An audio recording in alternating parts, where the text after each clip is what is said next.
this not to say that Asian Americans are feeling the same pain of racism as the African American. Many of the acts of racism against the Asian American community, they involve bullying, they involve cyberbullying, they involve harassment. Asian Americans have not always stood up for the African American community in this context, and that has to change.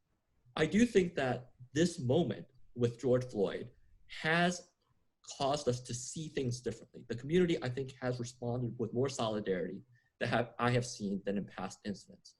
And this is despite the fact that there was an Asian American officer that was involved out of the four that just stood by when George Floyd was desperately pleading to take a breath. We recognize that there is racism within our own community and that we recognize that that has to be addressed.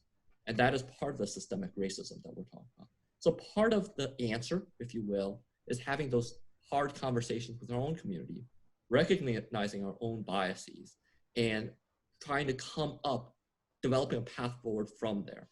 Part of that is learning the history of racism in this country. Asian Americans are newer immigrants to this country. Over 90% of us are either immigrants or the children of immigrants.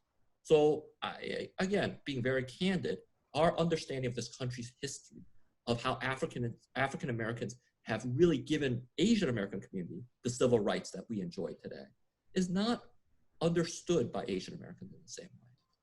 Again, being honest, Asian Americans, many of us come from countries that are not democratic countries, that are very monolithic in terms of their ethnicity. And so that understanding of racism, that understanding of what it means to be American is very, very different. And so that's what I mean by having these hard conversations, understanding this history that is part of the United States. You know, part of it is standing with the other communities and letting them lead and taking our direction from them in this moment and making sure that we are amplifying their voices in a smart way. Sometimes leadership is by making sure that you stand in alliance and not trying to have the megaphone in your own hand. That we need to minimize the police force to really do what they really can do smartly. And that does not include military style weapons. That does not include tactical training with the military. You know, to really focus in on the community, take that money and invest it in the community to address some of these social economic injustices that are embedded within our system. So if we are starting to be smart about those types of changes, then we do get to a different place.